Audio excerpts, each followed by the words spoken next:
സ്വാഗതം.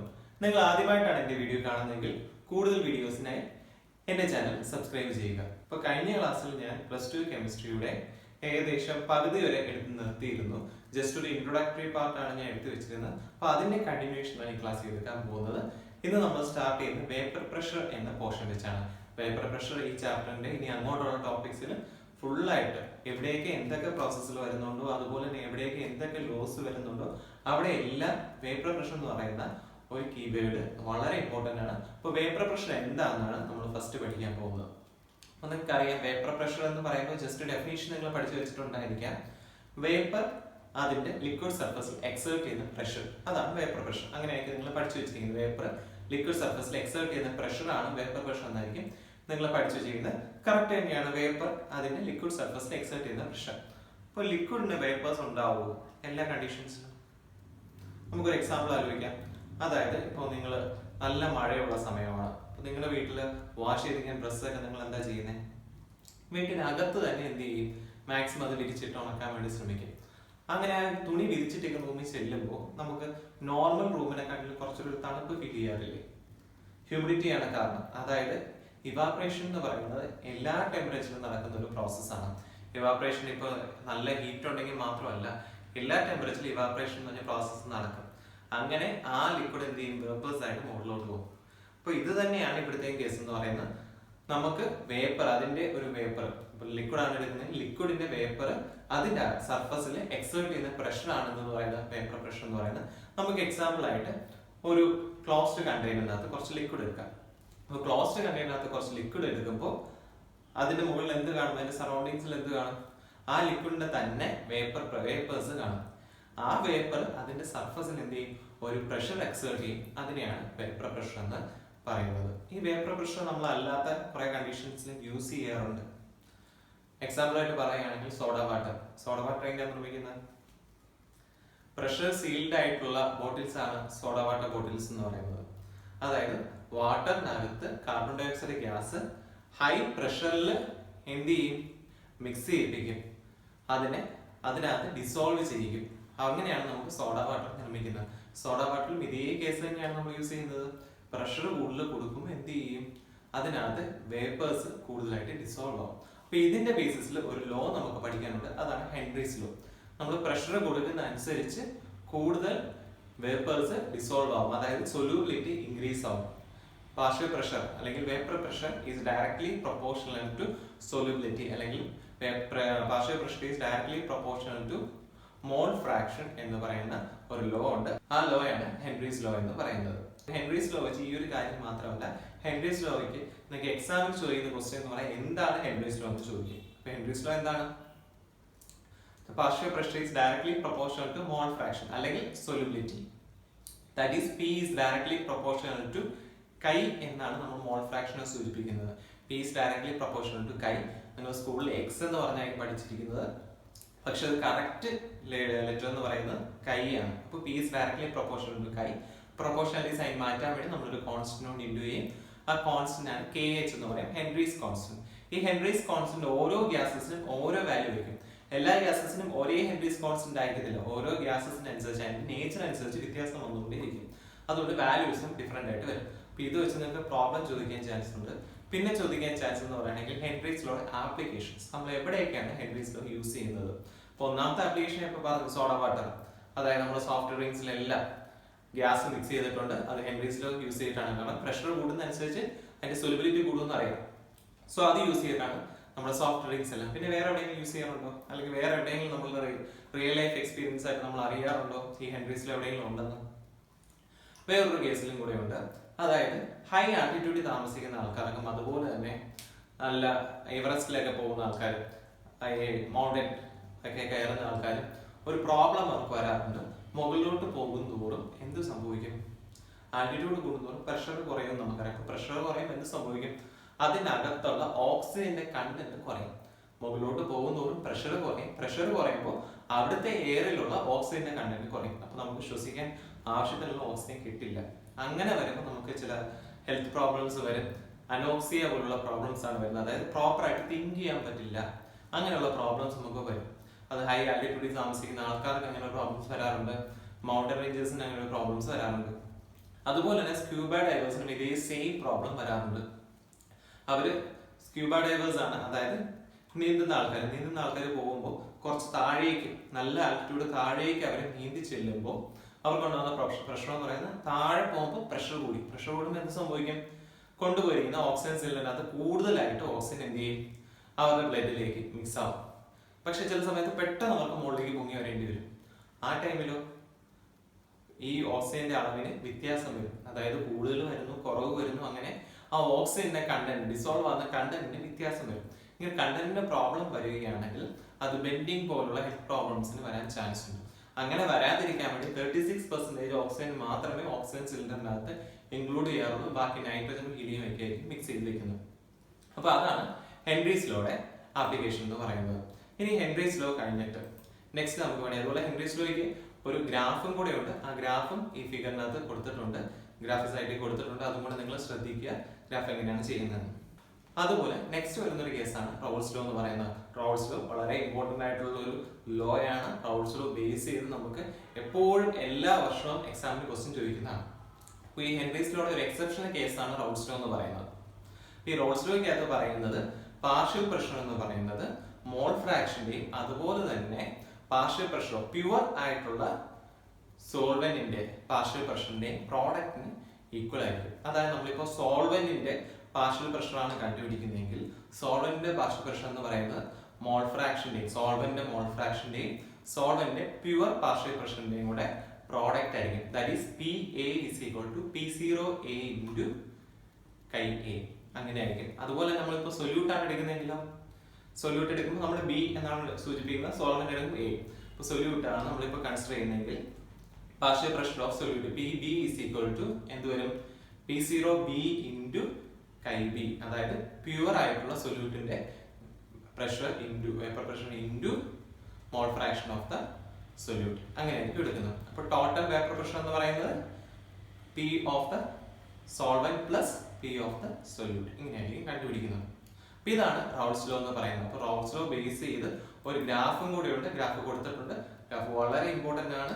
റൗൾസ് law base ചെയ്ത് graph എങ്ങനെയാണ് വരുന്നത് എന്നുള്ള കേസൊക്കെ നിങ്ങൾ ഉറപ്പായിട്ടും പഠിക്കേണ്ടതാണ്. ഇനി റൗൾസ് ലോ ഒബേ ചെയ്യുന്ന സൊല്യൂഷൻസ് ആണെങ്കിൽ, നമ്മൾ പഠിക്കുന്ന സൊല്യൂഷൻസ് ഗ്യാസ് ലിക്വിഡിനകത്ത് ഡിസോൾവ് ചെയ്യുന്ന സൊല്യൂഷൻസ് ആണ്. അപ്പോൾ റൗൾസ് ലോ ഒബേ ചെയ്യുന്ന സൊല്യൂഷൻസ് ആണെങ്കിൽ അതിനെ ഐഡിയൽ സൊല്യൂഷൻസ് എന്നാണ് പറയുന്നത്. റൗൾസ് ലോ ഒബേ ചെയ്യുന്ന സൊല്യൂഷൻസ് എല്ലാ ടെമ്പറേച്ചറിലും എല്ലാ പ്രഷർ കണ്ടീഷനിലും റൗൾസ് ലോ ഒബേ ചെയ്യുകയാണെങ്കിൽ ആ സൊല്യൂഷൻസിനെയാണ് ഐഡിയൽ സൊല്യൂഷൻസ് എന്ന് പറയുന്നത്. ഈ ഐഡിയൽ സൊല്യൂഷന്റെയും കൂടെ ചേർത്തിട്ടുള്ള ഗ്രാഫാണ് നേരത്തെ തന്നത്. ഈ ഐഡിയൽ സൊല്യൂഷന്റെ ഒരു പ്രത്യേകത എന്ന് പറയുന്നത് ഇതിനകത്ത് സൊല്യൂട്ടും സോൾവെന്റും എല്ലാം ഒരേപോലെ ആയിരിക്കും ഇന്ററാക്ഷൻ.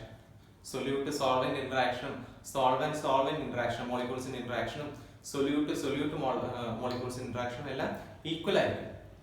സൊല്യൂട്ടും സോൾവെന്റുമായിട്ട് മിക്സ് ചെയ്യുമ്പോഴും ഡെൽറ്റ വി മിക്സിംഗ് എന്ന് പറയുന്നത് വോളിയത്തിന് പ്രത്യേകിച്ച് ചേഞ്ച് ഒന്നും വരത്തില്ല. അതുപോലെ തന്നെ എൻതാൽപ്പി ചേഞ്ചും 0 ആയിരിക്കും. പക്ഷേ ചില കണ്ടീഷൻസിൽ ഇത് വേരിയേഷൻ വരാറുണ്ട്. ഇപ്പോൾ റൗൾസ് ലോ ഗ്രാഫ് ആണ് ഞാൻ നിങ്ങൾക്ക് കാണിച്ചിരിക്കുന്നത്. പക്ഷെ ചില കണ്ടീഷൻസിൽ ഈ റൗൾസ് ലോ ഗ്രാഫിൽ നിന്ന് കുറച്ച് വ്യത്യാസം വരും. അതായത് ഈ സോൾവെന്റും സൊല്യൂട്ടും തമ്മിൽ മിക്സ് ചെയ്യുന്നത് പ്രോപ്പർ ആയിട്ട് മിക്സ് ചെയ്യാതെ വരികയോ അല്ലെങ്കിൽ ഇന്ററാക്ഷൻസിൽ എന്തെങ്കിലും പ്രോബ്ലം വരികയോ ചെയ്യുകയാണെങ്കിൽ വേപ്പർ പ്രഷർ ഈ നോർമലിൽ നിന്ന് കുറച്ചൊക്കെ ഉയരും. ഇപ്പൊ നോർമൽ കണ്ടീഷനിൽ കൂടുകയാണെങ്കിൽ അതിന് പോസിറ്റീവ് ഡീവിയേഷൻ എന്നാണ് പറയുന്നത്. ആ പോസിറ്റീവ് ഡീവിയേഷൻ ആണ് ഇവിടെ ഗ്രാഫ് വഴി കാണിച്ചിരിക്കുന്നത്. അപ്പോൾ പോസിറ്റീവ് ഡീവിയേഷന്റെ ഗ്രാഫും വളരെ ഇമ്പോർട്ടന്റ് ആണ്. അതല്ലെങ്കിൽ ചില സമയത്ത് ഈ വേപ്പർ പ്രഷർ കുറച്ചുകൂടി കുറയും, റൗൾസ് ലോയിൽ നിന്നും കുറച്ചുകൂടി ലോവർ ആവാൻ ചാൻസ് ഉണ്ട്. അങ്ങനെ വരികയാണെങ്കിൽ നെഗറ്റീവ് ഡീവിയേഷൻ എന്നാണ് പറയുന്നത്. റൗൾസ് ലോ ഒബേ ചെയ്യുന്നതിന് നമ്മൾ എന്താ പറഞ്ഞത്? ഐഡിയൽ സൊല്യൂഷൻ എന്ന് പറയുന്നു. അപ്പോൾ ഇതെന്തായിരിക്കും? റൗൾസ് ലോ ഒബേ ചെയ്യുന്നില്ല. റൗൾസ് ലോ ഒബേ ചെയ്യാതെ വരുമ്പോൾ എന്ത് സൊല്യൂഷൻസ് ആയിരിക്കും? നോൺ ഐഡിയൽ സൊല്യൂഷൻസ് എന്ന് പറയും. അപ്പോൾ റൗൾസ് ലോ എന്താ നമ്മൾ പറഞ്ഞു? റൗൾസ് ലോ ഒബേ ചെയ്യുന്ന സൊല്യൂഷൻസ് ആണെങ്കിൽ ideal solution, Raoult's law obey ചെയ്യാത്തതാണെങ്കിൽ നോൺ ഐഡിയൽ സൊല്യൂഷൻ. ഓക്കെ, അതിന്റെ ഗ്രാഫ് വളരെ ഇമ്പോർട്ടന്റ് ആണ്. അത് പ്രത്യേകിച്ചായിട്ട് നോക്കി വെക്കണം. നെക്സ്റ്റ് വരുന്നതാണ് കൊളിഗേറ്റീവ് പ്രോപ്പർട്ടീസ്. കൊളിഗേറ്റീവ് പ്രോപ്പർട്ടീസ് നിങ്ങൾ ആദ്യമായിട്ട് കേൾക്കുന്ന ഒരു വേർഡായിരിക്കും കൊളിഗേറ്റീവ് പ്രോപ്പർട്ടീസ്. അതിന്റെ ഡെഫിനേഷൻ എന്ന് പറയുകയാണെങ്കിൽ properties that depend only on the number of solute particles. Properties solute particles നമ്പറിനെ മാത്രം ഡിപ്പെൻഡ് ചെയ്യുകയാണെങ്കിൽ അതാണ് കൊളിഗേറ്റീവ് പ്രോപ്പർട്ടീസ് എന്ന് പറയുന്നത്. അതായത് എണ്ണത്തെ മാത്രമേ ഡിപ്പെൻഡ് ചെയ്യത്തുള്ളൂ, അതിനകത്ത് എത്ര സൊല്യൂട്ട് ഉണ്ട്. അതല്ലാതെ അതിന്റെ നേച്ചറിനെയോ ഏത് സൊല്യൂട്ടാണ് അതിനകത്ത് ആഡ് ചെയ്ത് അതൊന്നും നോക്കത്തില്ല. നമ്മുടെ ഈ പാർട്ടിക്കാരെ പോലെ അല്ലെങ്കിൽ ജാഥയ്ക്ക് വരുന്ന ആൾക്കാരെ പോലെ 5-6 പേരെ ഉള്ളെങ്കിൽ വലിയ പ്രശ്നമൊന്നും കാണത്തില്ല, നോർമലായിട്ട് പോകും. എണ്ണം കൂടുകയാണെങ്കിൽ അവരുടെ ക്യാരക്ടർ വ്യത്യാസം വരും. നിങ്ങൾ ശ്രദ്ധിച്ചിട്ടുണ്ടായിരിക്കാം, അല്ലെങ്കിൽ ടി വിയിലൊക്കെ കണ്ടിട്ടുണ്ടായിരിക്കാം. 5 പേര് 10 പേരൊക്കെ ജാഥയ്ക്ക് പോകണേ ആരും മൈൻഡ് ചെയ്യാറില്ല. ഇപ്പൊ 100 പേര് വന്നാലും ആരും മൈൻഡ് ചെയ്യാറില്ല. പക്ഷെ അതിന് എണ്ണം കൂടുകയാണെങ്കിലും അക്രമവും കാര്യങ്ങളും പ്രതിഷേധവും എല്ലാം കൂടിക്കൊണ്ടേയിരിക്കും. അപ്പൊ അതുപോലെ തന്നെയാണ് ഈ കൊളിഗേറ്റീവ് പ്രോപ്പർട്ടീസ് എന്ന് പറയുന്നത്. അതായത് സൊല്യൂട്ട് പാർട്ടിക്കിൾസിന് എണ്ണം കൂടുന്നതനുസരിച്ച് അതിന്റെ പ്രോപ്പർട്ടീസ് ചേഞ്ച് ആവും. പക്ഷെ നമ്മൾ എപ്പോഴും പഠിച്ചുകൊണ്ടിരുന്ന കാര്യം എന്താണ്? ക്വാളിറ്റി ബേസ് ചെയ്തും അതിന്റെ നേച്ചർ ബേസ് ചെയ്താണ് വ്യത്യാസം വരുന്നത്. ആസിഡിനും വാട്ടറിനും രണ്ടിന്റെ നേച്ചർ വ്യത്യാസമാണ്, അതുകൊണ്ട് പ്രോപ്പർട്ടീസ് വ്യത്യാസമാണ്. പക്ഷെ കൊളിഗേറ്റീവ് പ്രോപ്പർട്ടീസ് എന്ന് പറയുന്നത് അങ്ങനെയല്ല. എണ്ണത്തിനനുസരിച്ചാണ്, നമ്പർ ഓഫ് പാർട്ടിക്കിൾസിന്റെ ഇതിന് ചേഞ്ച് വരുന്നതനുസരിച്ചാണ്, നമ്പർ ഓഫ് പാർട്ടിക്കിൾസിന് ചേഞ്ച് വരുന്നതനുസരിച്ച് പ്രോപ്പർട്ടീസിലും ചേഞ്ച് വരും. അതാണ് കൊളിഗേറ്റീവ് പ്രോപ്പർട്ടീസ്. 4 കൊളിഗേറ്റീവ് പ്രോപ്പർട്ടീസ് നമുക്ക് പഠിക്കാനുണ്ട്. ഇതെല്ലാം വേപ്പർ പ്രഷറിനെ ബേസ് ചെയ്തൊക്കെയാണ് വരുന്നത്. ഒന്നാമത്തെ കൊളിഗേറ്റീവ് പ്രോപ്പർട്ടീസ് എന്ന് പറയുന്നത് relative lowering of vapour pressure. അതിന്റെ ഇക്വേഷൻ കൊടുത്തിട്ടുണ്ട്, നിങ്ങൾക്ക് കാണാൻ കഴിയുന്നുണ്ടല്ലോ. രണ്ടാമത്തെ കൊളിഗേറ്റീവ് പ്രോപ്പർട്ടീസ് എന്ന് പറയുന്നത് elevation in boiling point. Third one എന്ന് പറയുന്നത് depression in freezing point. And the last one osmotic pressure. ഇങ്ങനെ 4 കൊളിഗേറ്റീവ് പ്രോപ്പർട്ടീസ് ആണുള്ളത്. ഈ 4 കൊളിഗേറ്റീവ് പ്രോപ്പർട്ടീസ് വളരെ ഇമ്പോർട്ടന്റ് ആണ്. നിങ്ങൾ ഇതിനകത്ത് മെയിൻ ആയിട്ട് പഠിക്കേണ്ടത് ഈ കൊളിഗേറ്റീവ് പ്രോപ്പർട്ടി എന്താണെന്ന് പഠിക്കണം. അതിന്റെ ഡെഫിനേഷൻ പഠിച്ചു വെക്കുക, അതിന്റെ ഗ്രാഫ്, അതിന്റെ ലാസ്റ്റ് ഡിറൈവ് ചെയ്ത് കിട്ടുന്ന ഇക്വേഷൻ ആണ് നിങ്ങൾ മെയിൻ ആയിട്ട് നോക്കേണ്ടത്. ആ ഡെറിവേഷൻസ് ഒന്നും വലുതായിട്ട് നോക്കേണ്ട ആവശ്യമില്ല, എങ്കിലും ഞാൻ ഡിറൈവ് ചെയ്ത് നിങ്ങൾക്ക് കാണിച്ചു തരാം. ഓക്കെ, അപ്പോൾ ഫസ്റ്റ് കൊളിഗേറ്റീവ് പ്രോപ്പർട്ടീസിലേക്ക് നമുക്ക് ഫസ്റ്റ് പോകാം. അപ്പോൾ ഫസ്റ്റ് കൊളിഗേറ്റീവ് പ്രോപ്പർട്ടി എന്ന് പറയുന്നത് relative lowering of vapour pressure. Relative lowering of vapour pressure ആണ് ഫസ്റ്റ് കൊളിഗേറ്റീവ് പ്രോപ്പർട്ടി. ഇവിടെ നമുക്ക് പേര് തന്നെയുണ്ട്, relative lowering of vapour pressure. Vapour pressure lower ആവുന്നു എന്ത് ചെയ്യുമ്പോൾ? ഒരു സൊല്യൂട്ട് അല്ലെങ്കിൽ ഒരു നോർമൽ ലിക്വിഡ് നമ്മൾ ആദ്യമായിട്ട് എടുക്കുകയാണ്, പ്യൂർ ആയിട്ടുള്ള ഒരു സോൾവെന്റ് എടുക്കുകയാണ്. അതിനകത്ത് എന്തെങ്കിലും ആഡ് ചെയ്താൽ അതിന്റെ വേപ്പർ പ്രഷറിന് എന്ത് സംഭവിക്കും? അതാണ് ഇവിടെ ഉള്ളത്. എന്തെങ്കിലും ആഡ് ചെയ്യുകയാണെങ്കിൽ വേപ്പർ പ്രഷർ ഡിക്രീസ് ആവുകയാണ് ചെയ്യുന്നത്. നമ്പർ ഓഫ് പാർട്ടിക്കിൾസിന് എണ്ണം കൂടുന്നതനുസരിച്ച് വേപ്പർ പ്രഷർ എപ്പോഴും ഡിക്രീസ് ആവും. അങ്ങനെയാണ് ഇവിടെ ലോവറിംഗ് ഓഫ് വേപ്പർ പ്രഷർ നടന്നത്. ഇപ്പോൾ relative lowering of vapour pressure എന്ന് വെച്ചാൽ എന്താണ്? നമ്മൾ ഏതെങ്കിലും പ്യൂർ ആയിട്ടുള്ള ഒരു സോൾവെന്റ് എടുക്കുകയാണ്, അതിനകത്ത് സൊല്യൂട്ട് ആഡ് ചെയ്തത് സൊല്യൂഷൻ ആയിട്ട് മാറുമ്പോൾ അതിന്റെ വേപ്പർ പ്രഷർ ഡിക്രീസ് ചെയ്യും. അതാണ് relative lowering of vapour pressure. അതിന്റെ ഗ്രാഫാണ് കൊടുത്തിരിക്കുന്നത്. നോർമൽ ടെമ്പറേച്ചറിലുള്ള, നോർമൽ പ്രഷറിൽ നോർമൽ ടെമ്പറേച്ചറിലുള്ള ചില ഗ്രാഫ്സ് കൊടുത്തിട്ടുണ്ട്. അത് നിങ്ങൾ നോക്കി അതിനകത്ത് മനസ്സിലാക്കുക ഏത് പ്രഷറിലാണ്, ഏത് അറ്റ്മോസ്ഫിയറിക് പ്രഷറിലാണ് അതിന് ചേഞ്ച് വരുന്നത്, അത് പ്രത്യേകം നോക്കേണ്ടതാണ്. ഓക്കെ, അപ്പൊ ഇതിന്റെ ഡെറിവേഷൻ എങ്ങനെയാണ് വരുന്നത് അതും കൂടെ ഞാൻ എക്സ്പ്ലെയിൻ ചെയ്യാം. ഡെറിവേഷൻ അത്രമേൽ ഇമ്പോർട്ടന്റ് ഇല്ല, പക്ഷെ എങ്ങനെയാണ് വന്നതെന്ന് അറിഞ്ഞു വെക്കുക. കാരണം മെയിൻ ലാസ്റ്റ് ഇടുന്ന ഇക്വേഷൻ ആണ് നമുക്ക് വേണ്ടത്. അത് വെച്ച് നമുക്ക് പ്രോബ്ലംസ് ചെയ്യണം. കാരണം ഒരു പ്രോബ്ലം ഓറിയന്റഡ് ആയിട്ടുള്ള ചാപ്റ്റർ ആണ് സൊല്യൂഷൻസ്. സോ നമുക്ക് ആ ഡെറിവേഷൻ എങ്ങനെയാണ് വരുന്നത് നോക്കാം. നമുക്ക് നോക്കാം. അപ്പൊ ഇതിനകത്ത് ഫസ്റ്റ് നമുക്ക് എന്താ പറയുന്നത്? ചേഞ്ച് ഇൻ വേപ്പർ പ്രഷർ ആണ്. അതായത് relative lowering in vapour pressure എന്ന് ഞാൻ പറഞ്ഞിരുന്നു. So delta P, that is change in pressure. Change in pressure എന്ന് പറയുന്നത് എങ്ങനെയായിരിക്കും? ആദ്യം ഒരു പ്രഷർ ഉണ്ടായിരിക്കും, രണ്ടാമത് എന്ത് ചെയ്യും, പിന്നെ വേറെ പ്രഷർ ഉണ്ട്. ആദ്യത്തെ പ്രഷർ എന്ന് പറയുന്നത് P0A, പ്യൂർ ആയിട്ടുള്ള സോൾവെന്റ് ആണ് നമ്മൾ എടുത്തത്. അതുകൊണ്ട് ഫസ്റ്റ് പ്രഷർ എന്ന് പറയുന്നത് P0A ആണ്. രണ്ടാമത് നമ്മൾ അതിനകത്ത് സൊല്യൂട്ട് ആഡ് ചെയ്തു, അല്ലെങ്കിൽ എന്തെങ്കിലും ഒരു മിക്സർ ആഡ് ചെയ്തപ്പോൾ അതിന്റെ പ്യൂർ ആയിട്ടുള്ള വേപ്പർ പ്രഷർ പോയി, പിന്നെ PA എന്നായി. അതായത് vapour pressure of A solvent എന്ന് മാത്രമേ, ഫസ്റ്റ് പ്യൂർ ആയിട്ടുള്ള സോൾവെന്റ് ആയിരുന്നു, അതുകൊണ്ടാണ് P0A എന്ന് കൊടുത്തത്. PA എന്ന് പറയുമ്പോൾ നോർമൽ സോൾവെന്റ്. അപ്പൊ നമ്മളിവിടെ എന്ത് ചെയ്തു? ഫസ്റ്റ് ഇതിന്റെ ചേഞ്ച് എന്ന് പറയുന്നത് ഡെൽറ്റ പി എന്ന് പറയുന്നത് P0A മൈനസ് PA ആണ്. അപ്പോൾ അത് എഴുതി. നെക്സ്റ്റ് PA ഈസ് ഈക്വൽ, നമുക്ക് റൗൾസ് ലോ ബേസ് ചെയ്ത് അറിയാം. PA എന്ന് പറയുന്നത് എന്താണ്? കൈ A ഇൻറ്റു P0A ആണ് റൗൾസ് ലോ ബേസ് ചെയ്ത്. സോ PAക്ക് പകരം ഈ ഇക്വേഷനിൽ PAക്ക് പകരം കൈ A ഇൻറ്റു P0A എന്ന് കൊടുക്കാമല്ലോ. ഓക്കെ, അപ്പൊ ഇക്വേഷൻ നമുക്ക് ചേഞ്ച് ചെയ്തപ്പോൾ delta PA is equal to P0A minus chi A into P0A എന്നാണ്. ഇനി നോക്കുക, രണ്ടിനകത്തും P0A കോമൺ ആയിട്ടുണ്ട്, അത് കോമൺ ആയിട്ട് പുറത്തെടുത്തു. കഴിയുമ്പോൾ എന്താ equation? P0A into 1 minus chi A എന്നാകും ഇക്വേഷൻ. അപ്പൊ നമുക്ക് ഇതിനു മുമ്പ് വേറൊരു ഇക്വേഷൻ കഴിഞ്ഞ ലെസണിൽ, അതായത് ഇതിനു മുമ്പ് എടുത്ത പോർഷനകത്ത് ഞാൻ വേറൊരു ഇക്വേഷൻ പറഞ്ഞിരുന്നു. സം ഓഫ് മോൾ ഫ്രാക്ഷൻ പഠിപ്പിച്ചിരുന്ന സമയത്ത് സം ഓഫ് മോൾ ഫ്രാക്ഷൻ കൈ A പ്ലസ് കൈ B എന്ന് പറയുന്ന 1 ആണ് പഠിപ്പിച്ചിരുന്നു. ആ ഇക്വേഷൻ ഇവിടെ അപ്ലൈ ചെയ്തു. Chi A plus chi B is equal to 1. അങ്ങനെയാണെങ്കിൽ chi B is equal to chi A അപ്പുറത്ത് പോകുമ്പോൾ 1 മൈനസ് കൈ A എന്നാവും. സോ കൈ ബിക്ക് പകരം 1 മൈനസ് കൈ എ എന്നുള്ള വാല്യൂ ഇവിടെ ഇക്വേഷൻ അപ്ലൈ ചെയ്തു. That is delta P A is equal to chi B into B zero A. അവിടെ ഇക്വേഷനകത്ത് കിടന്നത് 1 മൈനസ് കൈ എ എന്നായിരുന്നു. 1 മൈനസ് കൈ എക്ക് പകരം ഞാൻ എന്ത് ചെയ്തു? കൈ ബി എന്ന് റീപ്ലേസ് ചെയ്തു. അത്രയും ചെയ്തിട്ടുള്ളൂ. ദെൻ പി സീറോ എ ഇക്വേഷൻ്റെ അപ്പുറത്തേക്ക് പോകും. അപ്പോൾ എന്താവും equation? Delta P A by P zero A is equal to chi B എന്നാവും. ഇനി നമുക്ക് ലെഫ്റ്റ് സൈഡിൽ വലുതായിട്ടൊന്നും ചെയ്യേണ്ട ആവശ്യമില്ല. റൈറ്റ് സൈഡിൽ എക്സ്പാൻഡ് ചെയ്താൽ മതി. കാരണം മോൾ ഫ്രാക്ഷൻ ഓഫ് സൊല്യൂട്ട് ആണ് തന്നിരിക്കുന്നത്. മോൾ ഫ്രാക്ഷൻ ഓഫ് സൊല്യൂട്ട് എന്താണ്? നമ്മൾ ഓൾറെഡി പഠിച്ചിട്ടുണ്ട്. മോൾ ഫ്രാക്ഷൻ ഓഫ് സൊല്യൂട്ട് എന്ന് പറയുന്നത് N B by N A plus N B എന്നാണ്. സോ അവിടെ മോൾ ഫ്രാക്ഷൻ ഓഫ് ബിയുടെ സ്ഥാനത്ത് N B by N A plus N B എഴുതി. ഇപ്പൊ മോൾ ഫ്രാക്ഷൻ ഓഫ് എ ആയിരുന്നെങ്കിലോ N A by N A plus N B എന്നായിരുന്നു. ഇനി N B എന്ന് പറയുന്നത് വളരെ വളരെ ചെറിയൊരു വാല്യൂ ആണ്. കാരണം കുറച്ചാണ് ഇതിനകത്ത് ആഡ് ചെയ്യുന്നത്. സൊല്യൂട്ട് വളരെ കുറച്ചാണ് ആഡ് ചെയ്യുന്നത്. കാരണം സൊല്യൂഷൻ എന്ന് പറയാൻ പറ്റില്ല, ആ ഒരു സ്റ്റേജിലേക്ക് എത്തിയിട്ടില്ല. ജസ്റ്റ് ആ പ്യുവർ ആയിട്ടുള്ള ഫോം മാറ്റാൻ വേണ്ടി കുറച്ച് ഒരു മിക്സ്ചറാണ് ഇതിനകത്ത് ആഡ് ചെയ്യുന്നത്. സോ അത് വളരെ വളരെ കുറവായതുകൊണ്ട്, സൊല്യൂട്ട് വളരെ വളരെ കുറവായതുകൊണ്ട് അതിനെ നമുക്ക് നെഗ്ലക്ട് ചെയ്യാം. അപ്പം നെഗ്ലക്ട് ചെയ്യുമ്പോൾ ഇക്വേഷൻ എന്താവും? P zero A minus P A by P zero A is equal to N B by N A എന്നാവും. ഇനി എൻ ബി എൻ എ എന്ന് പറഞ്ഞാൽ എന്താണ്? Number of moles of solvent by number of moles of solute. അങ്ങനെ ഒരു കേസാണ്. അപ്പോൾ N എക്കും N ബിക്കും നമുക്ക് വാല്യൂസ് കൊടുക്കാം. നമ്പർ ഓഫ് മോൾസ് കണ്ടുപിടിക്കുന്ന ഇക്വേഷൻ എന്താണ്? ഇത് നിങ്ങൾ 10th പഠിച്ചതാണ്. ഞാൻ ഓൾറെഡി പറഞ്ഞായിരുന്നു, ഫസ്റ്റ് ക്ലാസ് തുടങ്ങിയപ്പോൾ തന്നെ പറഞ്ഞിരുന്നു. പ്ലസ് 1ന്റെയും 10ന്റെയും ക്ലാസ്സസ് ഞാൻ ഇട്ടുന്നുണ്ട്. അപ്പോൾ ഈ വീഡിയോയുടെ ഡിസ്ക്രിപ്ഷൻ ബോക്സിൽ ആ ക്ലാസ്സസ് ഇട്ടിട്ടുണ്ട്. അതിനകത്ത് നമ്പർ ഓഫ് മോൾസ് കണ്ടുപിടിക്കുന്ന ഇക്വേഷൻസ് പറഞ്ഞിട്ടുണ്ട്. അപ്പോൾ ആ ക്ലാസ്സസ് എടുത്ത് കാണുകയാണെങ്കിൽ നിങ്ങൾക്ക് കെമിസ്ട്രിയുടെ ബേസിക് പോലും ഇല്ലാത്ത ആൾക്കാരാണെങ്കിൽ പോലും അത് കാണുമ്പോൾ നമുക്ക് ഈസി ആയിട്ട് മനസ്സിലാവും. ഇപ്പോൾ നമ്പർ ഓഫ് മോൾസ് കണ്ടുപിടിക്കുന്നതിനും given mass W B divide by molecular mass, അതായത് W B by M B എന്നെടുത്തു. താഴെയും അതുപോലെ തന്നെ എൻ എ കണ്ടുപിടിക്കാൻ വേണ്ടി given mass W A by M A എന്നെടുക്കും. അത് റെസിപ്രോക്കൽ ആയിട്ട് തിരിച്ചു പോയി മൾട്ടിപ്ലൈ ചെയ്യുമ്പോൾ എന്താവും ഇക്വേഷൻ?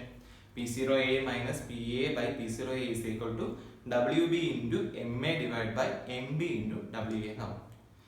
അപ്പോൾ ഇതിനകത്ത് നമുക്ക് എപ്പോഴും ചോദിക്കുന്ന ക്വസ്റ്റ്യൻ അല്ലെങ്കിൽ പ്രോബ്ലം എന്ന് പറയുന്നത് മോളിക്കുലർ മാസ് കണ്ടുപിടിക്കാനാണ്. മോളിക്കുലർ മാസ്, അതായത് M B, molecular mass of solute കണ്ടുപിടിക്കാനാണ്. എം ബി റൈറ്റ് സൈഡിൽ കിടപ്പുണ്ട്, അത് ലെഫ്റ്റിലേക്ക് കൊണ്ടുവരാം. അപ്പോൾ ഇക്വേഷൻ എന്താവും? M B is equal to W B into M A into P zero A by W A into P zero A minus P A. ഈ equation വളരെ ഇമ്പോർട്ടൻ്റ് ആണ്. കാരണം എക്സാമിന് ചോദിക്കുന്ന എപ്പോഴും പ്രോബ്ലംസ് ആയിരിക്കും. പ്രോബ്ലംസിനകത്ത് ഈ ലാസ്റ്റ് ഇക്വേഷൻ, നിങ്ങൾ ഈ ഡെറിവേഷൻ ഫുള്ളായിട്ട് പഠിക്കണമെന്ന് ഒരു നിർബന്ധവും ഇല്ല. ഡെറിവേഷൻ ജസ്റ്റ് വായിച്ച് മനസ്സിലാക്കി വെക്കുക മാത്രം ചെയ്താൽ മതി. ഏറ്റവും ഇമ്പോർട്ടൻ്റ് എന്ന് പറയുന്നത് എന്താണ്? ഇതിനകത്തുള്ള ഏറ്റവും ഇമ്പോർട്ടൻ്റ് എന്ന് പറയുന്നത് എന്താണ്? ഇതിനകത്തുള്ള ലാസ്റ്റ് ഇക്വേഷനാണ്. സോ ലാസ്റ്റ് ഇക്വേഷൻ മെയിനായിട്ട് നോക്കി വെക്കുക. ദെൻ നെക്സ്റ്റ് രണ്ടാമത്തെ കൊളിഗേറ്റീവ് പ്രോപ്പർട്ടി. രണ്ടാമത്തെ കൊളിഗേറ്റീവ് പ്രോപ്പർട്ടി എന്ന് പറയുന്നത് എലിവേഷൻ ഇൻ ബോയിലിംഗ് പോയിന്റ്. നേരത്തെ എന്തായിരുന്നു? ലോവറിംഗ് ആയിരുന്നു. ഇവിടെ എലിവേഷൻ ഇൻക്രീസ് ആവുന്നു. അതായത് ബോയിലിംഗ് പോയിന്റ് ഇൻക്രീസ് ആവുന്നു. എന്ത് ചെയ്യുമ്പോൾ? ഒരു പ്യൂർ ആയിട്ടുള്ള സോൾവെന്റ്, നേരത്തെ സെയിം അഡീഷൻ തന്നെയാണ്. പ്യൂർ ആയിട്ടുള്ള സോൾവെന്റ് നമ്മൾ എടുക്കുന്നു. ആ പ്യൂർ ആയിട്ടുള്ള സോൾവെന്റിനകത്ത് നമ്മൾ എന്ത് ചെയ്യുന്നു? നേരത്തെ പോലെ കുറച്ച് സൊല്യൂട്ട് അതിനകത്ത് ആഡ് ചെയ്യുന്നു. അപ്പോൾ കുറച്ച് സൊല്യൂട്ട് ആഡ് ചെയ്യുമ്പോൾ അതിന്റെ ബോയിലിംഗ് പോയിന്റ് വ്യത്യാസം വരും. അത് നമ്മൾ വീട്ടിലൊക്കെ ചെയ്യാറുള്ളതാണ്. നിങ്ങൾ അമ്മമാരോടും ചോദിച്ചാൽ അറിയായിരിക്കും. അതായത് സാധാരണ വെള്ളം നമ്മൾ ചൂടാക്കുവാണെങ്കിൽ നോർമൽ 100°C ചൂടാകും. പക്ഷെ അതിനകത്ത് എന്തെങ്കിലും മിക്സ്ചർ ഉണ്ടെങ്കിലോ പൊടിയിടപ്പുണ്ടെങ്കിൽ അല്ലെങ്കിൽ കുറച്ച് ഉപ്പ് ഇടുകയാണെന്ന് വിചാരിക്കുക, 100°C ചൂടാവും അല്ലെങ്കിൽ തിളയ്ക്കും. 100°C അത് ബോയിൽ ആവും? ഒരിക്കലും ഇല്ല. കാരണം അത് സൊല്യൂഷനായി. അതിനകത്ത് എന്തെങ്കിലും മിക്സ്ചേഴ്സ് വരികയാണെങ്കിൽ, പ്യൂർ അല്ല വേറെ എന്തെങ്കിലും മിക്സ്ചേഴ്സ് വരികയാണെങ്കിൽ അത് കറക്റ്റ് ബോയിലിംഗ് പോയിന്റിൽ ബോയിൽ ആവത്തില്ല. അതിന്റെ ബോയിലിംഗ് പോയിന്റ് കുറച്ച് എലിവേറ്റഡ് ആവും, ഇൻക്രീസ് ആകും. അതാണ് ഇവിടെ പറയുന്നത് എലിവേഷൻ ഇൻ ബോയിലിംഗ് പോയിന്റ്. നമ്മൾ പ്യൂർ ആയിട്ടുള്ള ഒരു സോൾവെന്റിനകത്ത് നമ്മൾ സൊല്യൂട്ട് ആഡ് ചെയ്യുകയാണെങ്കിൽ അതിന്റെ ബോയിലിംഗ് പോയിന്റ് എന്ത് ചെയ്യും? ഇൻക്രീസ് ആവും. ആ ഇൻക്രീസ് ആയതാണ് ഈ ഗ്രാഫിനകത്ത് കാണിച്ചിരിക്കുന്നത്. അപ്പൊ ഇൻക്രീസ് ആയ ഡിഫറൻസ് എന്ന് പറയുന്നത് ഡെൽറ്റ ടി ബി എന്നാണ് എടുത്തിരിക്കുന്നത്. ഫസ്റ്റ് ബോയിലിംഗ് പോയിന്റ് എന്ന് പറയുന്നത് സോൾവെന്റിന്റെ ബോയിലിംഗ് പോയിന്റ് ആണ്. അതിന് T0B എന്ന് എടുത്തിട്ടുണ്ട്, പ്യൂർ ആയിട്ടുള്ള ടെമ്പറേച്ചറിൽ ബോയിലിംഗ് പോയിന്റ്. നെക്സ്റ്റ് TB എന്ന് എടുത്തിരിക്കുന്നത് രണ്ടാമത് സൊല്യൂട്ട് ആഡ് ചെയ്തപ്പോൾ കിട്ടിയ ആ ഒരു സൊല്യൂഷന്റെ ബോയിലിംഗ് പോയിന്റ് ആണ് TB എന്ന് എടുത്തിരിക്കുന്നത്. ഇത് രണ്ടിന്റെ ഡിഫറൻസ് ആണ് ഡെൽറ്റ TB എന്ന് എടുത്തിരിക്കുന്നത്. ഈ delta TB is directly proportional to molality. Delta TB എന്ന് പറയുന്നത് മൊളാലിറ്റിക്ക് ഡയറക്ട്ലി പ്രൊപ്പോർഷണൽ ആയിരിക്കും. ഇതാണ് മാത്തമാറ്റിക്കൽ എക്സ്പ്രഷൻ എന്ന് പറയുന്നത്. ഇനി പ്രൊപ്പോർഷണാലിറ്റി സൈൻ മാറ്റാൻ വേണ്ടി നമ്മൾ എന്ത് ചെയ്യും? ഒരു കോൺസ്റ്റന്റ് കൊണ്ട് മൾട്ടിപ്ലൈ ചെയ്യണം. ആ കോൺസ്റ്റന്റ് എന്ന് പറയുന്നത് KB ആണ്. KB എന്ന് പറയുന്ന മോളാർ എലിവേഷൻ കോൺസ്റ്റന്റ് ആണ് KB എന്ന് പറയുന്നത്, അല്ലെങ്കിൽ എബിലിയോസ്കോപ്പിക് കോൺസ്റ്റന്റ് എന്ന് പറയും.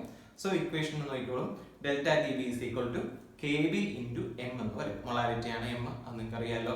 ഇനി മൊളാലിറ്റിയുടെ ഇക്വേഷൻ നമ്മൾ ഫസ്റ്റ് സെക്ഷനിൽ പഠിച്ചായിരുന്നു. Molality M is equal to എന്താണ്? WB into 1000 divide by MB into WA. അതാണ് മൊളാലിറ്റിയുടെ ഇക്വേഷൻ. അപ്പോൾ ആ മൊളാലിറ്റിയുടെ ഇക്വേഷൻ ഇതിനകത്ത് അപ്ലൈ ചെയ്യാം. സോ ഇക്വേഷൻ ചേഞ്ച് ആവും. എങ്ങനെയാവും? Delta T B is equal to KB into WB into 1000 divide by MB into WA എന്നാവും. നമുക്കിവിടെ കണ്ടുപിടിക്കേണ്ടത് എന്താണ്? നേരത്തെ സെയിം ഇക്വേഷൻ പോലെ തന്നെയാണ്. നമുക്ക് മോളിക്കുലർ മാസ് ആണ് കണ്ടുപിടിക്കേണ്ടത്. Molecular mass of solute. 4 colligative പ്രോപ്പർട്ടീസിൽ നമ്മൾ പല രീതിയിലും മോളിക്കുലർ മാസ് കണ്ടുപിടിക്കുകയാണ്. ഫസ്റ്റിൽ നമ്മൾ മോളിക്കുലർ മാസ് കണ്ടുപിടിച്ച് MB കണ്ടുപിടിച്ചു. ഇവിടെ മോളിക്കുലർ മാസ് കണ്ടുപിടിക്കാൻ വേണ്ടി MB നെ ലെഫ്റ്റ് സൈഡിലോട്ട് കൊണ്ടുവരുന്നു. അങ്ങനെ ഇക്വേഷൻ എന്താവും? MB is equal to KB into WB into 1000 divided by delta TB into WA. ചില സമയത്ത് ക്വസ്റ്റ്യൻസിനകത്ത് ഡെൽറ്റ ടി ബി കണ്ടുപിടിക്കാൻ ചോദിക്കും. അങ്ങനെയാണ് ഇക്വേഷൻ ചെറുതായിട്ടൊന്ന് ചേഞ്ച് ചെയ്യുക. ഇതിന് തൊട്ട് മുമ്പത്തെ ലൈനിലെ അതേ ഇക്വേഷൻ ആയിരിക്കും ഡെൽറ്റ ടി ബി കണ്ടുപിടിക്കാനാണെങ്കിൽ. ഇത് രണ്ടും മാറി മാറി ചോദിച്ചിട്ടുണ്ട്. സോ മാക്സിമം ഇത് രണ്ടും പഠിച്ചു വയ്ക്കുക. നിങ്ങൾ ഡെറിവേഷൻ പഠിച്ചു വെക്കേണ്ട, നേരത്തെ പറഞ്ഞ പോലെ ലാസ്റ്റ് ഇക്വേഷൻ ആണ് മെയിൻ ആയിട്ട് നോക്കിയത്. ഇനി മൂന്നാമത്തെ കൊളിഗേറ്റീവ് പ്രോപ്പർട്ടി. മൂന്നാമത്തെ colligative property depression in freezing point. അപ്പൊ നേരത്തെ ആദ്യം നമ്മൾ പറഞ്ഞ എന്താണ്? റിലേറ്റീവ് ലോവറിംഗ് വേപ്പർ പ്രഷർ, അതായത് സൊല്യൂട്ട് ആഡ് ചെയ്തപ്പോൾ വേപ്പർ പ്രഷർ കുറഞ്ഞു. രണ്ടാമത് പറഞ്ഞ എന്താണ്? നമ്മൾ സൊല്യൂട്ട് ആഡ് ചെയ്തപ്പോൾ എന്ത് വ്യത്യാസം വന്നു? ബോയിലിംഗ് പോയിന്റ് ഇൻക്രീസ് ആയി. ഇനി വീണ്ടും സൊല്യൂട്ട് ആഡ് ചെയ്യുമ്പോൾ വേറെ എന്തെങ്കിലും പ്രോപ്പർട്ടി വ്യത്യാസം വരുമെന്ന് നോക്കാം. വ്യത്യാസം വരും. ആ പ്രോപ്പർട്ടിയാണ് ഫ്രീസിംഗ് പോയിന്റ്. ഫ്രീസിംഗ് പോയിന്റിലും വ്യത്യാസം വരും. ഫ്രീസിംഗ് പോയിന്റ് ഇപ്പോൾ ഐസ്, നമ്മൾ വാട്ടർ ഐസ് ആവുന്ന ഫ്രീസിംഗ് പോയിന്റ് എന്ന് പറയുന്നത് 0 ഡിഗ്രി സെൽഷ്യസ് ആണ്. കുറച്ച് ഉപ്പ് അതിനകത്ത് ഇട്ട് നോക്കിയേ, അല്ലെങ്കിൽ ഒരു ഐസ് എടുത്ത് കുറച്ച് ഉപ്പ് അതിനകത്ത് വെറുതെ സ്പ്രിങ്കിൾ ചെയ്ത് നോക്കിയാൽ മതി, അത് ലിക്വിഡ് ആയിട്ട് മാറും. അത് വീണ്ടും ഐസ് ആവണമെങ്കിൽ ഒരു -35 ഡിഗ്രി സെൽഷ്യസ് എങ്കിലും വേണം മിനിമം. ചിലത് -55 ഡിഗ്രി സെൽഷ്യസ് വരെ പോകാറുണ്ട്. സോ ഇവിടെ എന്താണ് ചെയ്യുന്നത്? ഇവിടെ നമ്മൾ സോൾവെന്റിനകത്ത്, പ്യുവർ ആയിട്ടുള്ള സോൾവെന്റിനകത്ത് കുറച്ച് സൊല്യൂട്ട് ആഡ് ചെയ്തു. കുറച്ച് സൊല്യൂട്ട് ആഡ് ചെയ്തപ്പോൾ അതിന്റെ ഫ്രീസിംഗ് പോയിന്റ് എന്ത് ചെയ്തു? ലോവർ ആയി വന്നു. ഫ്രീസിംഗ് പോയിന്റ് ഡിപ്രഷൻ സംഭവിച്ച് 0 ഡിഗ്രി സെൽഷ്യസിൽ നിന്നും -35 അല്ലെങ്കിൽ -55 വന്നു. അതാണ് ഡിപ്രഷൻ ഇൻ ഫ്രീസിംഗ് പോയിന്റ്. അതാണ് നമ്മൾ ഗ്രാഫിനകത്ത് ഇപ്പൊ കാണിച്ചിരിക്കുന്നത്. ഗ്രാഫ് നന്നായിട്ട് നോക്കുക. ഇതിനെ ഗ്രാഫിനകത്ത് വേറൊരു കണ്ടീഷൻ കൂടെ ഉണ്ട്. ഗ്രാഫിനകത്ത് നോർമൽ ഫ്രീസിംഗ് പോയിന്റ് തന്നിട്ടുണ്ട്, TF എന്ന് പറയുന്നത്. പ്യുവർ ആയിട്ടുള്ളതിന്റെ ഫ്രീസിംഗ് പോയിന്റ് തന്നിട്ടുണ്ട് T0F. രണ്ട് നമ്മൾ ഡിഫറൻസ് എന്താണ്? Delta TF. നേരത്തെ പോലെ ഡെൽറ്റ TB എടുത്ത പോലെ തന്നെ ഡെൽറ്റ TF ആണ്. ഡെൽറ്റ TB എന്ന് പറയുന്ന മൊളാലിറ്റിക്ക് ഡയറക്ട്ലി പ്രൊപ്പോർഷണൽ ആണ്. So delta TF is directly proportional to M. Proportionality sign മാറ്റാൻ നമ്മൾ എന്ത് ചെയ്യും? കോൺസ്റ്റന്റ് ഇൻറ്റു ചെയ്യും. ആ കോൺസ്റ്റന്റ് ആണ് KF. KF എന്ന് പറയുന്നത് ഫ്രീസിംഗ് പോയിന്റിന്റെ കോൺസ്റ്റന്റ് ആണ്. അതിന് പ്രത്യേകിച്ച് ഒരു വാല്യൂ കാണും. മിക്കവാറും ക്വസ്റ്റിനകത്ത് തന്നിരിക്കും. തന്നില്ലെങ്കിൽ നേരത്തെ പോലെ എന്ത് ചെയ്യും? പ്രോബ്ലം വെച്ച് കണ്ടുപിടിക്കാനുണ്ട്. നമുക്ക് അതിന്റെ ഇക്വേഷനിലേക്ക് പോകാം. ഇപ്പൊ ഇങ്ങനെ സോൾവ് ചെയ്യാം. Delta TF is equal to നേരത്തെ പോലെ മൊളാലിറ്റി നമുക്ക് എന്ത് ചെയ്യാം? എക്സ്പാൻഡ് ചെയ്ത് എഴുതാം. അപ്പൊ KF into WB into 1000 divide by MB into WA എന്നാവും. ഡെൽറ്റ TF ആണ് കണ്ടുപിടിക്കുന്നതെങ്കിൽ. പക്ഷെ മെയിൻ ഇക്വേഷൻ നമുക്ക് വേണ്ടതാണ് MB കണ്ടുപിടിക്കാനാണ്. So MB is equal to KF into WB into 1000 divide by delta TF into WA എന്നാകും. ഇപ്പൊ 3 കൊളിഗേറ്റീവ് പ്രോപ്പർട്ടീസ് നമ്മൾ പഠിച്ചു കഴിഞ്ഞു. 3 കൊളിഗേറ്റീവ് പ്രോപ്പർട്ടീസ് നമ്മൾ മെയിൻ ആയിട്ട് എന്താ കണ്ടുപിടിക്കാൻ നോക്കിയത്? Molecular mass of solute MB ആണ് കണ്ടുപിടിക്കാൻ നോക്കിയത്. നാലാമത്തെ കൊളിഗേറ്റീവ് പ്രോപ്പർട്ടി എടുത്താലും അവിടെയും ഇത് തന്നെയാണ്. ഇപ്പൊ 4 രീതിയിൽ നമുക്ക് മോളിക്കുലർ മാസ് കണ്ടുപിടിക്കാം. സോ നാലാമത്തെ കൊളിഗേറ്റീവ് പ്രോപ്പർട്ടിയിലേക്ക് പോകാം. അതാണ് ഓസ്മോസിസ്. ഓസ്മോസിസ് എവിടെയോ കേട്ടിട്ടുണ്ട് ഈ വേർഡ്. എവിടെയാണ് കേട്ടിട്ടുള്ളത്? നിങ്ങൾ ബയോളജി പഠിച്ചിട്ടുണ്ടായിരിക്കും ഓസ്മോസിസ്, അല്ലെങ്കിൽ 10th പഠിച്ചിട്ടുണ്ട് ഓസ്മോസിസ്. +1 ബയോളജിക്കകത്ത് ഓസ്മോസിസ് വരുന്നുണ്ട്. ഇപ്പോൾ ഓസ്മോസിസ് എന്ന് പറയുന്നത് മൂവ്മെന്റ് ഓഫ് സോൾവെന്റ് പാർട്ടിക്കിൾസ്. അതാണ് ഓസ്മോസിസ്. നോർമലി എല്ലാത്തിനെയും മൂവ്മെന്റ് എവിടെ നിന്നോട്ടാണ് നടക്കുന്നത്? ഹയർ കോൺസെൻട്രേഷൻ നിന്ന് ലോവർ കോൺസെൻട്രേഷനിലേക്കാണ് എപ്പോഴും മൂവ്മെന്റ് നടക്കുന്നത്. അതായത് ഞാനിപ്പോൾ ഒരു ബോൾ എടുത്ത് വെക്കുകയാണ്. ബോൾ എടുത്ത് കുറച്ച് ഹൈറ്റ് വെക്കുകയാണ്. ഒരു ചരിഞ്ഞ പ്രതലത്തിൽ ബോൾ എടുത്ത് വെക്കുന്നു. ബോൾ എവിടെ നിന്ന് എങ്ങോട്ട് റോൾ ചെയ്യും? ഹൈറ്റ് കൂടിയ സ്ഥലത്ത് നിന്നും ഹൈറ്റ് കുറഞ്ഞ സ്ഥലത്തേക്ക്. എല്ലാ കാര്യങ്ങളും അങ്ങനെ തന്നെയാണ്. ഹൈ പൊട്ടൻഷ്യൽ നിന്ന് ലോ പൊട്ടൻഷ്യലിലേക്കാണ് കറണ്ട് ഫ്ലോ ചെയ്യുന്നത്. അതുകൊണ്ടാണ് നമ്മൾ എവിടെയും കറണ്ടിൽ എവിടെയെങ്കിലും വയർ പൊട്ടിയിരിക്കുന്നവർ പിടിക്കുമ്പോൾ ഹൈ പൊട്ടൻഷ്യലാണ് അവിടെ. നമ്മുടെ ശരീരത്തിൽ നേരെ പോകുന്ന എർത്തിലേക്കാണ്. Earth means 0 potential. അവിടെ നിന്ന് ഹൈ പൊട്ടൻഷ്യലിൽ ലോ പൊട്ടൻഷ്യലിലേക്ക് കറണ്ട് പോകുമ്പോൾ നമ്മൾ കറണ്ട് അടിക്കുന്നത്. വേറെയും ഉണ്ട്. കുറച്ച് ചൂട് വെള്ളം എടുത്ത് തണുത്ത വെള്ളത്തിനകത്ത് ഒഴിക്കാമെന്ന് വിചാരിച്ചോ, അല്ലെങ്കിൽ കുറച്ച് മിക്സ് ചെയ്യാമെന്ന് വിചാരിച്ചോ, ആ തണുത്ത വെള്ളം എന്തായി മാറും? ചൂടായി മാറും. അവിടെയും ഹയറിൽ നിന്ന് ലോവറിലേക്കാണ് വെള്ളം ഒഴുകുന്നത് കണ്ടിട്ടുണ്ടല്ലോ. ഹയർ ലെവലിൽ നിന്ന് ലോവർ ലെവലിലോട്ടല്ലേ ഒഴുകി വരുന്നത്. അപ്പോൾ എപ്പോഴും ഇതിന്റെ ഫ്ലോ എന്ന് പറയുന്നത് ഹൈയിൽ നിന്ന് ലോയിലേക്കായിരിക്കും. പക്ഷെ ഇവിടെ ഓസ്മോസിസ് എന്ന് പറയുന്നത് നേരെ ഓപ്പോസിറ്റ് ആണ്. ഇങ്ങനെ ഫ്ലോ ചെയ്യുന്നതിന്റെ മിഡിലായിട്ട്, അതായത് ഹയർ കോൺസെൻട്രേഷൻ ലോവർ കോൺസെൻട്രേഷനിലേക്ക് ഫ്ലോ ചെയ്യുന്നതിന് മിഡിലിൽ നമ്മളൊരു സെമി പെർമിബിൾ മെംബ്രെയിൻ കൊണ്ട് വെക്കുകയാണെന്ന് വിചാരിക്കുക. SPM എന്ന് പറയും, സെമി പെർമിബിൾ മെംബ്രെയിൻ. കേട്ടിട്ടുണ്ടായിരിക്കും, ആനിമലിന്റെ സ്കിന്നിന് സെമി പെർമിബിൾ മെംബ്രെയിൻ ആണ്. അതുപോലെ തന്നെ എഗ്ഗിന്റെ അതിന് പുറമേയുള്ള ആ സ്കിന്നിന് സെമി പെർമിബിൾ മെംബ്രെയിൻ ആണ്. പിന്നെയും പറയാൻ ഒരുപാട് എക്സാമ്പിൾസ് ഉണ്ട്. നമ്മൾ വെജിറ്റബിൾസ് എടുക്കുകയാണെങ്കിൽ അതിനകത്തുണ്ട്, ഫ്രൂട്ട്സ് എടുക്കുകയാണെങ്കിൽ അതിനകത്തുണ്ട്, അതായത് നമ്മൾ ഉണക്കമുന്തിരിക്കകത്തുണ്ട്. അതുപോലെ തന്നെ മാങ്ങയുടെ സ്കിന്നിന് അതിനകത്തെല്ലാം സെമി പെർമിബിൾ മെംബ്രെയിൻ ആണ് ഉള്ളത്. ആർട്ടിഫിഷ്യലായിട്ടും സെമി പെർമിബിൾ മെംബ്രെയിൻസ് നിർമ്മിക്കാറുണ്ട്. അപ്പൊ നമ്മൾ ഇതിന്റെ ഇടയ്ക്ക് സോൾവെന്റിന്റെയും സൊല്യൂഷന്റെയും ഇടയ്ക്ക് ഒരു സെമി പെർമിബിൾ മെംബ്രെയിൻ കൊണ്ട് ഫിക്സ് ചെയ്യുകയാണ്. അപ്പൊ എന്ത് സംഭവിക്കും? നോർമലി നമ്മൾ ഒഴുകുന്ന എങ്ങോട്ടാണ്? ഹയർ കോൺസെൻട്രേഷൻ സൊല്യൂഷൻ പാർട്ടിൽ നിന്നും സോൾവെന്റിലേക്കല്ലേ ഫ്ലോ ചെയ്യേണ്ടത്. പക്ഷേ സെമി പെർമിബിൾ മെംബ്രെയിൻ കൊണ്ട് വെക്കുകയാണെങ്കിൽ തിരിച്ചായിരിക്കും ഫ്ലോ ചെയ്യുന്നത്. സോൾവെന്റ് എന്ത് ചെയ്യും? സൊല്യൂഷനിലേക്ക് ഫോളോ ചെയ്യും. ഇതാണ് ഓസ്മോസിസ് എന്ന് പറയുന്നത്. ഈ പ്രോസസ്സിനെയാണ് ഓസ്മോസിസ് എന്ന് പറയുന്നത്. നിങ്ങൾ ഒരുപാട് സ്ഥലങ്ങളിൽ കണ്ടിട്ടുണ്ടായിരിക്കാം. ഇത് യൂസ്ഫുൾ ആകുകയും ചെയ്തിട്ടുണ്ട് പലയിടങ്ങളിലും. അതായത് നിങ്ങളിപ്പോ മാങ്ങ എടുത്തിട്ട് ഉപ്പിട്ട് വെക്കാന്ന് വിചാരിക്കാം. ടെക്നിക്കലായിട്ട് പറയുകയാണെങ്കിൽ മാംഗോ എടുത്ത് എന്ത് ചെയ്യുന്നു? സോഡിയം ക്ലോറൈഡിന്റെ high concentration of sodium chloride സൊല്യൂഷനകത്ത് ഇട്ട് വെക്കുന്നു. അപ്പൊ അങ്ങനെ ചിന്തിക്കണം, അതോ നോർമൽ മാങ്ങ എടുത്ത് ഉപ്പ് വെള്ളത്തിനകത്ത് ഇട്ട് വെക്കുന്നു, എങ്ങനെയാണ് ചിന്തിക്കുന്നത്? നിങ്ങളുടെ ഇഷ്ടം. അപ്പൊ അങ്ങനെ ഇട്ട് വെക്കുമ്പോൾ എന്ത് സംഭവിക്കും? നോർമലി എവിടെ നിന്ന് എങ്ങോട്ടാണ് ഫ്ലോ ചെയ്യേണ്ടത്? ആ ഉപ്പ് വെള്ളം എന്ത് ചെയ്യും? മാങ്ങയ്ക്കകത്തോട്ടാണ് ഫ്ലോ ചെയ്യുന്നത്. പക്ഷെ കുറച്ച് നാൾ കഴിയുമ്പോൾ നിങ്ങൾ ശ്രദ്ധിച്ചാൽ മാങ്ങ ഷ്രിങ്ക് ആവുന്നു, അതായത് ചുരുങ്ങി പോകുന്നു കണ്ടിട്ടുണ്ടായിരുന്നു. അതിന്റെ കാരണം എന്ന് പറയുന്നത് സെമി പെർമിയബിൾ മെംബ്രെയിൻ ആണ് ഇതിനിടയ്ക്ക് ഉള്ളത്. സോ സോൾവെന്റ് മാങ്ങയ്ക്കകത്തുള്ള എത്രമാത്രം വാട്ടർ കണ്ടന്റ് ഉണ്ടോ അത് പുറത്തേക്കാണ് ഫ്ലോ ചെയ്യുന്നത്. സോൾവെന്റ് എന്ത് ചെയ്യും? സൊല്യൂഷനിലേക്ക് ഫ്ലോ ചെയ്യും. അതുപോലെ തന്നെ വേറെ നമ്മൾ ചില കാര്യങ്ങൾ ഇത് യൂസ് ചെയ്യാറുണ്ട്. ഈ മീറ്റോ അല്ലെങ്കിൽ അതുപോലുള്ള സാധനങ്ങളൊക്കെ നമ്മൾ ഫ്രിഡ്ജിൽ വെക്കുന്ന സമയത്ത് ചില സമയത്ത് ഒരുപാട് നാളാണ് വെക്കേണ്ടതെങ്കിൽ നമ്മൾ കുറച്ച് ഉപ്പ് സ്പ്രിങ്കിൾ ചെയ്ത് കൊടുക്കും മീറ്റിനകത്തൊക്കെ. ഉണക്ക മീനും അതുപോലെ തന്നെ പണ്ടൊക്കെ ഇറച്ചിയൊക്കെ ഉണക്കി സൂക്ഷിക്കുന്നത്, ഇപ്പൊ അതൊന്നുമില്ല. ഇപ്പോഴും ഉണക്ക മീൻ സൂക്ഷിക്കുന്നുണ്ട്. അപ്പൊ അവിടെയൊക്കെ ഉള്ള കേസ് എന്ന് പറയുകയാണെങ്കിൽ നമ്മൾ ഉപ്പാണ് സ്പ്രിങ്കിൾ ചെയ്ത് കൊടുക്കുന്നതെങ്കിൽ എവിടെ നിന്ന് എങ്ങോട്ടാണ് ഫ്ലോ ചെയ്യുന്നത്? കോൺസെൻട്രേഷൻ കുറഞ്ഞു നിന്ന് കോൺസെൻട്രേഷൻ കൂടുതലേക്ക് ഫ്ലോ ചെയ്യും. സോ ബാക്ടീരിയക്കുള്ളിൽ എന്ത് വേണം? കുറച്ച് വാട്ടർ കണ്ടന്റ് കാണും. ആ വാട്ടർ കണ്ടന്റ് ആയിരിക്കും പുറത്തേക്ക് ഫ്ലോ ചെയ്യുന്നത്. അങ്ങനെ അത് ഡെഡ് ആയി പോകും. കാരണം സോൾവെന്റിനകത്ത് നിന്നല്ലേ സൊല്യൂഷനകത്ത് ഫ്ലോ ചെയ്യത്തുള്ളൂ, തിരിച്ച് ഫ്ലോ ചെയ്യത്തില്ല. ആ മീറ്റിൽ നിന്ന് ബാക്ടീരിയയിലേക്ക് ഫ്ലോ ചെയ്യത്തില്ല, തിരിച്ചേ ഫ്ലോ ചെയ്യത്തുള്ളൂ. ബാക്ടീരിയക്ക് അകത്തുള്ള കോൺസെൻട്രേഷൻ കുറഞ്ഞ കുറച്ച് വാട്ടർ കണ്ടന്റ് എന്ത് ചെയ്യും? തിരിച്ച് ഫ്ലോ ചെയ്യും. അങ്ങനെ ഫ്ലോ ചെയ്യുമ്പോൾ ബാക്ടീരിയ ഡെഡ് ആയി പോകും. അപ്പൊ അതെല്ലാം ഒരു എക്സാമ്പിൾസ് ആണ് ഇതിന്റെ ഓസ്മോസിസിന്റെ. ഇനി ഇത് നമുക്ക് ഈ പ്രോസസ്സ് എന്തുകൊണ്ട് നടക്കുന്നു അല്ലെങ്കിൽ എങ്ങനെ സ്റ്റോപ്പ് ചെയ്യാം? ഇത് ഒരു പ്രഷറിന്റെ ബേസിസിലാണ് നടക്കുന്നത്. നമ്മൾ എക്സ്റ്റേണൽ ആയിട്ട് ഒരു പ്രഷർ കൊടുക്കുകയാണെങ്കിൽ ഓസ്മോട്ടിക് പ്രഷർ എന്ന് പറയും, ഈ പ്രോസസ്സ് സ്റ്റോപ്പ് ആവും. അതായത് പതിയെ പതിയെ നമ്മൾ പ്രഷർ കൊടുക്കുന്നതനുസരിച്ച് പ്രോസസ്സ് സ്പീഡ് കുറഞ്ഞ് വന്ന് ലാസ്റ്റ് സ്റ്റോപ്പ് ആവും. അങ്ങോട്ടും ഇങ്ങോട്ടും ഫ്ലോ നടക്കാതെയാവും. അങ്ങനെ ഫ്ലോ നടക്കാതെ ആ ഒരു സിറ്റുവേഷനിൽ കുറച്ചുകൂടെ പ്രഷർ നമ്മൾ കൊടുക്കുകയാണെങ്കിൽ ഈ പ്രോസസ് തിരിച്ചു നടക്കും. അതായത് സൊല്യൂഷനിൽ നിന്ന് സോൾവെന്റിലേക്ക് എന്ത് ചെയ്യും? പാർട്ടിക്കിൾസ് മൂവ് ചെയ്യും. അങ്ങനെ മൂവ് ചെയ്യുമ്പോഴാണ് അതിനെ റിവേഴ്സ് ഓസ്മോസിസ് എന്ന് പറയുന്നത്. കാരണം ഓസ്മോസിസ് എന്ന് പറഞ്ഞാൽ സോൾവെന്റ് പാർട്ടിക്കിൾസ് ആണ് മൂവ് ചെയ്യുന്നത് സൊല്യൂഷനിലേക്ക്. ആ പ്രോസസ് നമ്മൾ കുറച്ച് പ്രഷർ കൊടുക്കുകയാണെങ്കിൽ, അതായത് ഓസ്മോട്ടിക് പ്രഷർ എന്ന് പറയും, പ്രഷർ കൊടുക്കുകയാണെങ്കിൽ എന്ത് ചെയ്യും? തിരിച്ചു നടക്കും. അതാണ് റിവേഴ്സ് ഓസ്മോസിസ്. സാൾട്ട് വാട്ടർ എന്ന് നമുക്ക് പ്യുവർ വാട്ടർ ഫോം ചെയ്യാൻ പറ്റും. അതുപോലെ തന്നെ കടൽ വെള്ളം ശുദ്ധീകരിക്കുന്ന ഈ പ്രോസസ് വഴിയാണ്. നിങ്ങൾ കടകളിലോ ഹോട്ടലിലോ ഒക്കെ പോകുമ്പോൾ അവിടെ വാട്ടർ ഫിൽറ്റർ വെച്ചിട്ടുണ്ടെങ്കിൽ അതിന് പുറത്ത് എഴുതിയിരിക്കുന്ന നിങ്ങൾ ശ്രദ്ധിച്ചറിയാം, റിവേഴ്സ് ഓസ്മോസിസ് എന്ന് എഴുതിയിട്ടുണ്ട്. കാരണം ഈ പ്രോസസ് വഴിയാണ് എന്ത് ചെയ്യുന്നത്? പ്യുവർ ആയിട്ടുള്ള വാട്ടർ കിട്ടുന്നത്. അപ്പോൾ സൊല്യൂഷനകത്ത് നിന്ന് എന്ത് ചെയ്യും? പ്യുവർ ആയിട്ടുള്ള വാട്ടർ സെമി പെർമിയബിൾ മെംബ്രെയിൻ വഴി എന്ത് ചെയ്യും? പാസ് ചെയ്യും. അപ്പൊ ഇതാണ് റിവേഴ്സ് ഓസ്മോസിസ്. ഇനി ഇതിന്റെ ഡെറിവേഷൻ എന്താണ്? നമുക്കത് നോക്കാം. ഇതിന്റെ ഡെറിവേഷൻ ഇപ്പൊ റിവേഴ്സ് ഓസ്മോസിസിനെ അല്ലെങ്കിൽ ഓസ്മോട്ടിക് പ്രഷറിനെ പൈ കൊണ്ടാണ് സൂചിപ്പിക്കുന്നത്. പൈ എന്ന് പറയുന്നത് നോർമൽ ടെമ്പറേച്ചറിലും അതുപോലെ തന്നെ നോർമൽ പ്രഷർ കണ്ടീഷനിലും എല്ലാം pi is directly proportional to C concentration of the solution ആയിരിക്കും.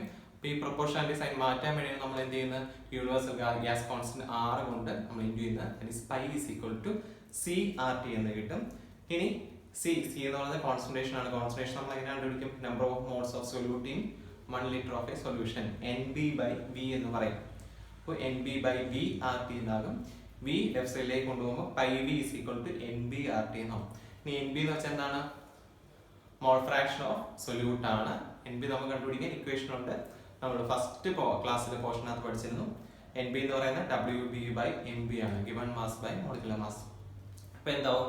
W B by M B R T എന്ന ഇക്വേഷൻ ആകും. ഇനി എം ബി ആണ് കണ്ടുപിടിക്കുന്നതെങ്കിൽ എന്ത് ചെയ്യണം? എം ബി ലെഫ്റ്റ് സൈഡിലേക്ക് കൊണ്ടുവരിക. അപ്പോൾ M B is equal to W B R T by pi V എന്നാകും. ഇനി ചിലപ്പോൾ ക്വസ്റ്റിനകത്ത് ഓസ്മോട്ടിക് പ്രഷർ ആയിരിക്കും കണ്ടുപിടിക്കാൻ ചോദിക്കുന്നത്. അതായത് പൈ ആണെങ്കിൽ എന്ത് ചെയ്യാം? പൈ ലെഫ്റ്റ് സൈഡിലേക്ക് കൊണ്ടുപോവുക, എം ബി റൈറ്റിലേക്ക് കൊണ്ടുപോകും. അപ്പൊ ഇക്വേഷൻ പിന്നെയും ചേഞ്ച് ആവും. അതായത് pi is equal to W B R T by M B V എന്നാകും. എന്താണ് കണ്ടുപിടിക്കാനുള്ളത് അത് ബേസ് ചെയ്ത് മാറ്റുക.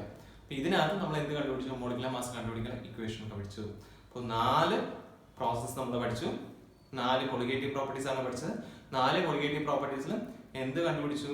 സൊല്യൂട്ട് ആഡ് ചെയ്യുമ്പോൾ അതിനകത്ത് എന്ത് വ്യത്യാസം വരുന്നു? പ്രോപ്പർട്ടീസിന് വ്യത്യാസം വരുന്നു. നമ്പർ ഓഫ് പാർട്ടിക്കിൾസ് കൂടുന്നതനുസരിച്ച് അതിന്റെ പ്രോപ്പർട്ടീസ് ചേഞ്ച് വരുന്നു. അതുകൊണ്ടാണ് കൊളിഗേറ്റീവ് പ്രോപ്പർട്ടീസ് എന്ന് പറയുന്നത്. അപ്പൊ ഈ പ്രോപ്പർട്ടീസ് ചേഞ്ച് വന്നു. അത് ബേസ് ചെയ്ത് നമ്മൾ എന്ത് കണ്ടുപിടിച്ചു? മോളിക്കുലർ മാസ് ആണ് കണ്ടുപിടിച്ചത്. അപ്പൊ ഈ മോളിക്കുലർ മാസ് നമ്മൾ കണ്ടുപിടിച്ചു, അതൊക്കെ ഓക്കെയാണ്. ഈ മോളിക്കുലർ മാസ് എപ്പോഴും ശരിയായിരിക്കും. നമ്മൾ തിയററ്റിക്കലായിട്ടാണ് കണ്ടുപിടിച്ചത്. ആ മോളിക്കുലർ മാസ് എപ്പോഴും ശരിയായെന്ന് വരത്തില്ല. നമ്മൾ 4 രീതിയിൽ കണ്ടുപിടിച്ചെന്ന് പറഞ്ഞാൽ ഈ മോളിക്കുലർ മാസ് എപ്പോഴും ശരിയായെന്ന് വരത്തില്ല. അപ്പോൾ അതിനെയാണ് അബ്നോർമൽ മോളാർ മാസ് എന്ന് പറയുന്നത്. ഇപ്പോൾ 2 കാരണങ്ങളാണ് ഇത് മെയിനായിട്ടും ഉണ്ടാവുന്നത്. ഒന്ന് ഡിസോസിയേഷനും അസോസിയേഷനും. ഡിസോസിയേഷൻ എന്ന് പറയുകയാണെങ്കിൽ മോളിക്യൂൾസ് സ്പ്ലിറ്റ് ആവുന്നതുകൊണ്ടാണ് ഡിസോസിയേഷൻ. മോളിക്യൂൾസ് സ്പ്ലിറ്റ് ആയി അതിന്റെ മോളിക്കുലർ മാസിൽ എന്തെങ്കിലും പ്രോബ്ലം വരും, എന്തെങ്കിലും പാർട്ടിക്കിൾസ് നഷ്ടപ്പെടും. അങ്ങനെ അതിന്റെ മോളിക്കുലർ മാസിന് വേരിയേഷൻ ഉണ്ട്. നമ്മൾ കാൽക്കുലേറ്റ് ചെയ്യുന്ന മോളിക്കുലർ മാസ് ആയിരിക്കും ഇതിൽ പ്രാക്ടിക്കലായിട്ട് നോക്കുമ്പോൾ മോളിക്കുലർ മാസ്.